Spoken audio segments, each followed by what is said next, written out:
From Caitlyn Jenner to the late Captain Sir Tom Moore, Piers Morgan has spent over a decade delving into the lives of those brave enough to appear on Piers Morgan's life stories. Well, this series has already seen Gemma Collins, Trisha Goddard and Chris Eubank open up, and now it's the turn of Rupert Everett. That's fantastic. You say that he's one of the wittiest people that you've had on the show. Oh, no question. You know, you get also, I've done nearly 100. This series will have the 100th life story. It doesn't include you two yet, but I'm working on you. No chance. I've cracked people after 10, 12 years, so I'm coming for you. It's never going to happen. They all say that. And eventually they just surrender. No, it was... he was incredibly funny and witty, and he'd reached a place in his life where, having been very, you know, antagonistic, always picking feuds with people, you know, that's why I used to bond with him. He's sort of reached quite a calm place in his life. He's happy, he's content, he's no longer as bombastic, as antagonistic. And what you're left with is a very charming, funny, intelligent man, able to look back on his whole life and career with a really smart, sort of almost... His hero is Oscar Wilde, like Oscar Wilde looking back on his life. Very eloquent, great stories. It was great. I mean, I was surprised you did sort of convince him to do it, because I think when you met, was it in 2007 on The Apprentice? Yeah, didn't go well. It didn't go well, did it? Oh, my God, he ran off after a few hours. Well, he told you some quite... Well, he described you as pathological, slobby and elephantine. Yeah, he also said I was hung like a budgie, and he said my wife Celia deserved to be bleeped by a god. Not me. So things were a little tense when we first got together on Life Stories, because I read him all this out and said, do you remember this? And he did actually issue a grovelling apology. We put it all behind us. We moved on. I had to obviously fact-check some of the allegations. It could be... I mean, the things sort of... I like it, but I think it's scary if you're the one sitting in the chair, is what you draw out of people. Because I think you record for, like, 3 hours, so there's a lot of... Yeah, some go even longer, and there's no break, and you're sort of under the spotlight. It's like a super extended version of Mastermind, but about your own life. I mean, honestly, I wouldn't do it myself. No, exactly. Yeah, you've got to be at a place in your life where you're ready to do that. Why wouldn't you do it yourself? I just wouldn't feel comfortable myself actually talking about a lot of the more personal things that have happened to me in my life. Because there's too many skeletons? Yes. But also, just I'm not naturally... I don't like talking about it. I don't really give personal interviews about my life because I find it like I'm a bit stiff upper lip. Do you think you could make Some people love doing that. Could you make you cry? Because you didn't make Rupert Everett cry. No. You didn't crack Trisha. No. And it always seems... And you actually asked her what makes you cry out of desperation, having not made her cry, because that seems to be the you know, that's the final golden nugget is when they cry. People say I try and make... I don't want people to cry. I think it's surprising, if you go over someone's entire life, that there wouldn't be a moment in that interview in 3 hours, say, where you don't feel emotional about something. That would be very odd. But some people have talked so much, and Trisha's talked so much about some of the awful things that have happened to her, that she's sort of built a resilient valve up where she doesn't just emote about it every time she talks about it. Other people, like Sir Michael Parkinson, out of nowhere, he'd never cried on TV, he's a tough old Yorkshireman, and out of nowhere, when I raised the subject of his dad, he's an only child, loved his father, his dad had died 50 years before, and out of nowhere, Michael suddenly thought back to when he saw his dad's body being taken out of the house, and he completely broke down and sobbed for 4 or 5 minutes. We had to stop recording. And he was so moved by his own reaction, which stunned him, that he actually has written a book all about his relationship with his dad based on that one moment in Life Stories. And that was very surprising to me. So it can be very surprising when people don't emote, when I expect them to, but also equally surprising when out of nowhere something triggers something that really brings out an emotion. What would make you cry? I think... I mean, the last time I cried would have been at my grandmother's funeral. I remember it, you know, just losing it completely, because she was a huge rock in my family and my family's life. And I can remember we were all there and she was the matriarch of our family, and it was an incredibly sad moment, you know. So I'm sure if I was interviewing myself and got round to that, that would be... I'd find that incredibly difficult. And you and I were talking, weren't we, Phil, a while ago, about doing audio books for our books. We had our books come out at the same time. And mine was different, so there was nothing in there that was going to trigger that emotion in me. But I know for you, reading out stuff about your life, very difficult, isn't it? You know, and I think it's one of the reasons you have been resistant to Life Stories, and I get that. I never want people to do Life Stories if they're not really ready to do it, because it is a bit of a ringer. You know, you're in there for a long time. It's like therapy on screen. Yes, but I would say of all the nearly 100 people I've done, I can never remember anybody who's regretted it.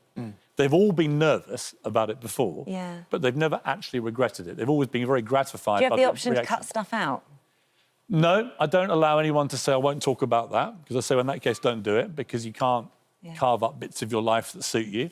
I never, once they've said something, you know, that they may regret, we don't edit stuff out on request.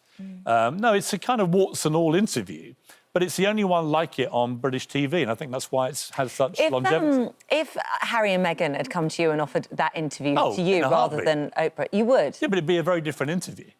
You know, it would be...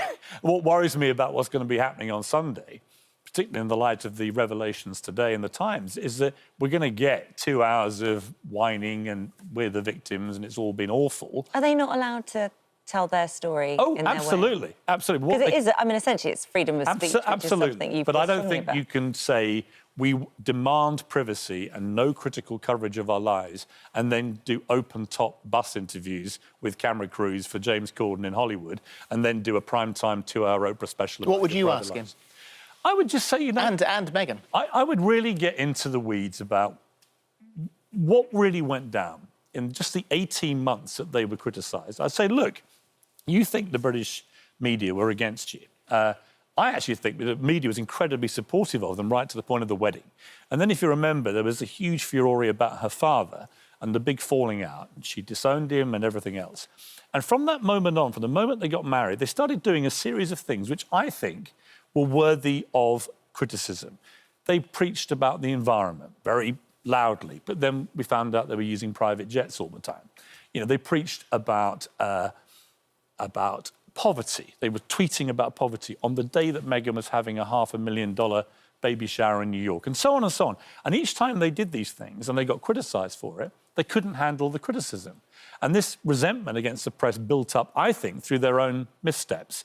And when you read the Times today, what you also see is this extraordinary battle raging inside the palace between William and Kate's teams and Meghan and Harry's. And it clearly came to a massive head. And you've got allegations which are serious today. You know, you've got 2 young female personal assistants who were apparently bullied out of the palace. Bully is a big word to use. Well, they used emotional... You can have people who are truculent, you can have people who are difficult. But who was saying it? Who used the phrase bully? It's not the media, who at the time had the story and were told this is all tabloid invention. Actually, it comes from emails from a person who at the time was Meghan and Harry's communications chief. And he's sending it to other palace staff.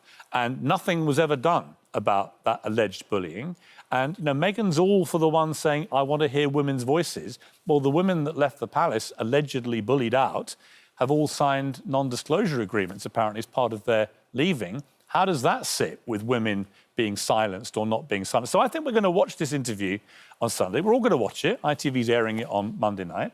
And I watch it with a slightly jaundiced eye that I can't pretend I don't have from my own experience of having been quite friendly with Meghan and then ditched like a sack of spuds. Is that where it all started, well, though? It certainly gave me... Like, if she had remained being friendly with you, would you still be able to criticise her in the way that you do? Well, I'd feel the same way if you did it or Phil did it or anybody else. I didn't know anyone near as well as I know you guys, but I find it very odd when people are sort of overtly friendly to you for quite a long period of time, 18 months or so, and then, bang, they meet somebody where maybe slightly higher up the social ladder and they ditch you. And when you see all the stories about Meghan, it's a regular pattern that's gone on. All that did was inform me there was a bit of a different side to her. You caught criticism, you caught comment, you love comment, you fight back online, and then occasionally it crosses over. And I did want to ask you about what was said the other day online, which I know you've reacted to, and this is really very shocking.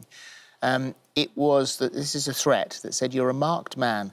Calling the police big tech or beefing up your security isn't going to stop us getting to you. This isn't a threat, Piers, it's a promise. You're getting killed. The second threat said, watch your back. And this was to your son. If you if your dad doesn't get it, then your mum will. Yeah. It's just awful. Well, and I've taken action over it because I think there is a line. You know, I think that Twitter is what it is. It's kind of the Wild West. I think it's perfectly legitimate when people come after me, heavily criticise me, you know, go in any way they like. That's fine. I'm absolutely fine with that. I dish it out to people. You've got to take it back. There's got to be a line. And what is that line? To me, it's overt racism. It's overt homophobia or transphobia. I think that's all unacceptable. But surely we can all agree however your personality may be, or however much you caught, you know, controversy or whatever, to have people actually make specific death threats to you and your family on a social media platform, I think crosses anybody's line. And what I did, I called the police. They were brilliant. They came around. They spent a few hours going over all this. And I said, look, I've no idea who this person is, but I want to go through the process of trying to find out who it is and hold them accountable for issuing a death threat, which if they did it in the street, they would be... How would you hold them accountable? Well, because we've done stories like this enough times on here. Well, Facebook got involved. Facebook, who own Instagram, I know one of the top executives at Facebook. They contacted me. They agreed to speak to the police. They've been helping the police. And I want to see how this process works, because I'm doing it not really for me or other high-profile people. We can take care of ourselves to a degree. You can afford the security and so on. And my place is like Fort Knox now, thanks to the police, which I'm grateful for.